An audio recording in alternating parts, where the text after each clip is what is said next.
Hi, it's Nicole. I have a book haul for you today. You may have watched my vlog recently. These are all the books I bought in York. They are all secondhand. They are all quite heavy, both as a physical object as well as the contents. All lean towards academic. And they are all in very good condition. Can you tell? The spine and the binding. So firstly, two academic works on the 16th century.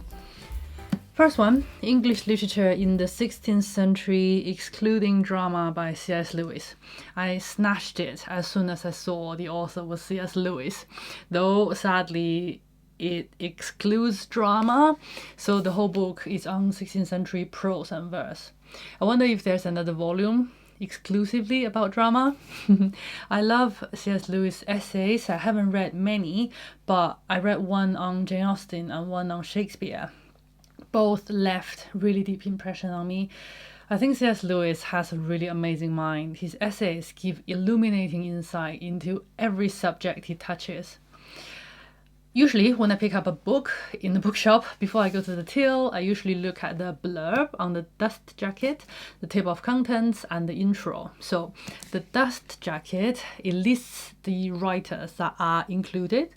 Evan Spencer, William Shakespeare, William Tyndale, John Knox, Dr. Johnson, Richard Hooker, Hugh Latimer, Christopher Marlowe, John Donne, and Thomas Cranmer, and many more. I recognize most of those names, which is a good sign. And can you tell who's who on the cover?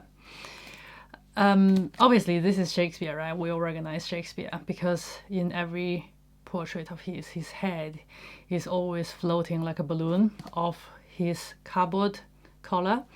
And do you recognize anybody else? So I know this is William Tyndale. William Tyndale is one of my heroes, so I recognize William Tyndale, but I don't know anybody else at all.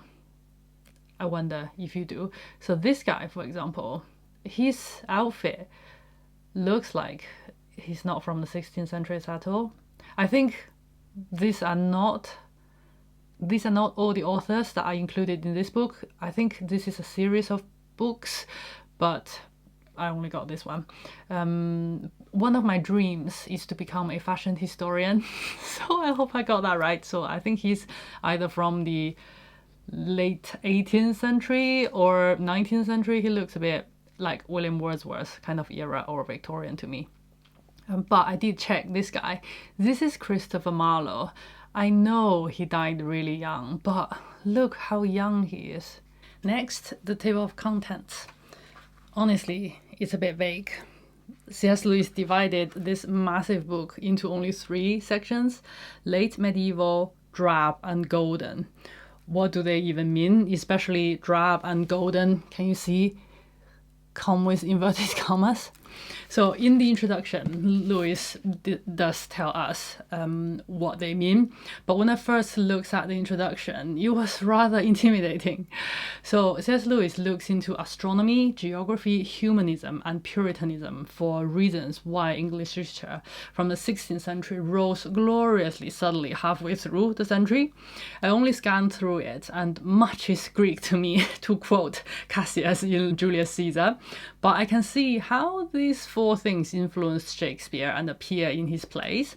For example, Edmund in King Lear comments on how people watch the sun and the stars and blame their misfortune on astronomical events. The shipwreck in The Tempest happens during a sea voyage, and there's all the discussion about Caliban. I guess Hamlet is a case study in humanism, and for Puritanism, there's the contrast between Sir Toby Belch and Malvolio in Twelfth Night. I'll read you his definition of drab and golden, as well as his plan for the book. I find it really interesting. The mass of literature which I attempt to study in this book must be divided up somehow. I have accordingly divided it into what I call the late medieval, the drab age, and the golden age. They overlap and cannot be precisely dated. and the divisions between them do not apply to prose nearly so well as to verse. The late medieval extends very roughly to the end of Edward VI's reign.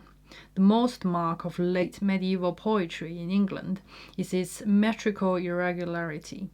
Other marks common to England and Scotland are allegory and the predominance of rhyme royal. I haven't found out what's rhyme royal. There is some aureation. Aureation apparently means to make golden. Prose is usually simple and unartificial. I'm also not quite sure what does unartificial prose mean, so I need to find out. The drab age begins before the late medieval has ended, towards the end of Henry VIII's reign, and lasts into the late 70s. Drab is not used as a dyslogistic term. I googled dyslogistic. Google doesn't know what it is, so I don't know what it is either. But C.S. Lewis does explains himself. He says, it marks a period in which, for good or ill, poetry has little richness, either of sound or images. The good is neat and temperate, the bad flat and dry. There is more bad than good.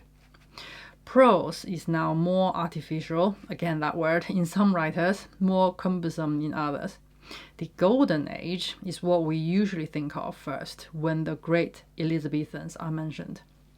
It is largely responsible in England for the emotional overtones of the word Renaissance. The epithet golden is not eulogistic. By golden poetry, I mean not simply good poetry, but poetry which is, so to speak, innocent or ingenuous. In a golden age, the right thing to do is obvious. Good is as visible as green. The great age of Greek sculpture was simply golden. This is C.S. Lewis' gift of using metaphor. Listen to this. The great age of Greek sculpture was similarly golden. Man had at last attained the power of making a block of stone look really like a human body, and after that, for a few years, the artist's task was obvious. He had only to find the most beautiful models, pose them in the most graceful attitudes, and get to work. Only later, when the ingenuous taste has been satisfied, will it become necessary to seek for novelty, to set oneself difficult tasks, to make beauty out of violence. It was the same in the golden period of Elizabethan poetry. Men have at last learned how to write. For a few years, nothing more is needed than to play out again and again the strong, simple music of the uncontorted line, and to load one's poem with all that is naturally delightful, with flowers and swans, with ladies' hair, hands, lips, breasts, and eyes, with silver and gold, woods and waters, the stars, the moon, and the sun. Prose does not become golden so suddenly as verse. Many of its golden triumphs were in the following century. It is, of course, neither possible nor desirable that a golden age should last long. The next book is the Cambridge Companion to English Literature 1500 to 1600. C.S. Lewis' book was published in 1954, and this one was published in 2000. It's a collection of academic writings on the same historical period, the 16th century. And listen to this, the thing on the first page, and notice how similar they sound. This is the first comprehensive account of English Renaissance literature in the context of the culture which shaped it. The court of Henry VIII, Edward VI, Mary, and Elizabeth I. The tumult of Catholic and Protestant alliances during and following the Reformation. So the Reformation is to do with Puritanism, and development of humanism, that's humanism, and the age of printing, which C.S. Lewis doesn't mention, and I find that very interesting, and of New World discovery, which is geography. So this seems to focus more on the golden period according to C.S. Lewis' definition, and I'm very glad this one includes drama. Look at the table of contents, as I said I always do, and I'll try to summarize for you the first few chapters so you can get a flavor what the essays are about. So first chapter, introduction. Second chapter, the 16th century. So that one is about the major influences, the major influence on writers during the Tudor reign. For example, the changes in court, the changes in religion, and change is the key word for most of the following chapters. So chapter 3, Tudor Aesthetics. I had a look, I had no idea what it's on about. Chapter 4, Authorship and the Material Conditions of Writing. So that one is about how various writers who got published for the first time in history, and how does that change the definition of author, because now works are printed and circulated rather than written by hand as manuscripts. That chapter also includes a few women writers who were published at that time, and one of them was Amelia Lanier, and we looked at her in one of the videos recently. I will link it for you here just in case you're interested. Next one, chapter 5, Poetry and Patronage and the Court. So that chapter is about how writers at the time do not earn a living by writing. They write to attract patronage. So the author of that chapter calls the literature of that age the literature of patronage. For example, Shakespeare and his company was Lord Chamberlain's man, and then they were the King's man, and Edmund Spenser as well, writing the Fairy Queen for Elizabeth I. So that's all very interesting. Chapter 6 is called Religious Writing.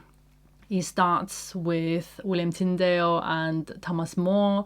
Like I said just now, William Tyndale is one of my favorite Reformation figure. So this talks about Utopia by Thomas More and the Bible translations. English Bible was translated in its entirety for the first time during that period, which was much later than most of the major European languages. And the chapter also talk about other writings like biography and memoir, people writing about their own religious experience, and also there was a very famous book of the lives of martyrs during Reformation. So that's the first 6 chapters, and there are many more. There are a lot of titles in the Cambridge Companion series. I always keep an eye out for them whenever in secondhand bookshops. So far, I got this one. I also got the 18th century novel, which covers the period of Fanny Burney, Jonathan Swift, Henry Fielding, Daniel Defoe, Samuel Richardson, and of course Jane Austen. But Jane Austen is not included in any of the chapters because she gets a book all to herself. And I also have the Cambridge Companion to Charles Dickens, and it has 14 chapters, yeah, and the first chapters covers his novels, the early ones, the middle ones, the later ones, and then the second half of the book talks about themes like Dickens and illustration and Dickens and theatre. Those are the 2 chapters I find most interesting, but I haven't read any of this yet. Next one, The Soul of the Age, The Life, Mind and World of William Shakespeare by Jonathan Bate. This was published in 2008. It's a biography of Shakespeare. Jonathan Bate is my favorite Shakespeare scholar. He played an important part in my Shakespeare journey as well as my English literature journey. My love for Shakespeare began with reading his memoir, Mad About Shakespeare. If you watched my Shakespeare announcement video, I talked about how Lord Alfred Tennyson loved Cymbeline so much that he died and was buried with a copy of Cymbeline open on his chest. I learned that from here. Jonathan Bate is also the chief editor of the Complete Works of Shakespeare by the Royal Shakespeare Company. His name is on every single one of these. I love the introduction essays. Listening to him talking about the various productions of Much Ado About Nothing was eye-opening. I could see the magic of theatre for the first time. I have a whole stack of this, mostly just to read his essays. The Genius of Shakespeare is another one I read by him. According to the author, that book is a kind of biography. It's a biography of Shakespeare's genius, not his person or his works. I learned a lot of interesting new things. For example, what he says about Marlowe. He says, Shakespeare, I suggest, only became Shakespeare because of the death of Marlowe. That sentence stuck in my head. I had to check out Marlowe. How can you not? After reading that, I also admire the confidence he must have in his knowledge of this field in order to make that statement. I was also struck by the power of that simple sentence itself. The book stretches me. It's fascinating. There are lots of fascinating things, but there's a lot more I don't understand. In the same vein, I read English Literature, a very short introduction by him. I read this at the very beginning of my DIY education. This was the first book I read by him. All of his books guide and challenge me. I read most of this multiple times. It's hard to put down as soon as I open them. Soul of the Age has always been on my reading list. It was published 10 years after The Genius of Shakespeare, so it's like the second part of the biography. It was Ben Jonson who called Shakespeare Soul of the Age first. So this book asks two questions. Firstly, what was it like being Shakespeare? And secondly, what are the most telling ways in which Shakespeare's works embody, or rather ensoul, the world picture of his age? And Johnson Bate structures the book in 7 sections according to the 7 ages of life in As You Like It. So each of the 7 ages invites us to consider a cultural moment and a broad theme. Survival and the environment for the infant, book learning for the schoolboy, the nature of sexual desire for the lover, war and social unrest for the soldier, law and politics for the justice, wisdom and folly for the old man, the art of facing death for the age of oblivion. Continue with the Shakespeare theme. I found the new Cambridge Shakespeare edition of King Lear. I've never used New Cambridge Shakespeare before, so let's look inside at the format, which matters a lot to me. So it looks more like Arden. It looks very much like Arden. The text of the play is on top and the notes are at the bottom, but the book itself is bigger than Arden. So I got the Arden King Lear here, so it's this much bigger. Can you see? And about this much thinner. And the paper stock, it's silky. So the first thing popped into my mind is, will the ink smudge when I write on it? But I bought this mostly because I'm interested in the introduction essays. I love reading about previous productions, about their settings, casts. This was published in 2020, so I hope the articles are up to date and they will include more up-to-date productions. So you might have heard that King Lear is one of the plays we chose to read at September this year. So this is my choice. So I have 3 editions of King Lear here with me. So I got the New Cambridge Shakespeare, I got the Arden edition, I also got the Oxford School Shakespeare. So these 2, I got them mainly for their essays. For reading a play fresh, I still very much prefer the Oxford School edition, just because it's bigger, the paper is easy to write on, and there are a lot more space for me to write notes. I can highlight things, and most importantly for me, I can write my notes immediately next to the lines rather than having to turn it around to write in the margin, if you know what I mean. It's a really small thing, but it really makes a big difference to me. Anyway, before I let you go, I saw a new edition of the Napoleon of Notting Hill by G.K. Chesterton the other day in my local Waterstones. I was so excited.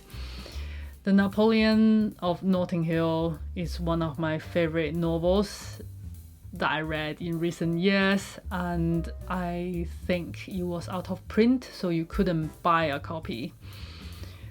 I had mine from the library, so I am so happy Penguin Classics reissued a edition of the Napoleon of Notting Hill, so now you can buy a pretty version from a bookshop. The book cover design is not bad. I quite like it, but I can't help comparing it with the Japanese edition designed by Hayao Miyazaki, which I think is the height of book cover design. I love Miyazaki's imagination as well as his understanding of the novel and the execution. I don't think anyone would be able to design another cover for the Napoleon of Notting Hill as well. But I'm satisfied with the new Penguin Classics edition. That's all for today. Thank you for watching. I'll see you in the next one.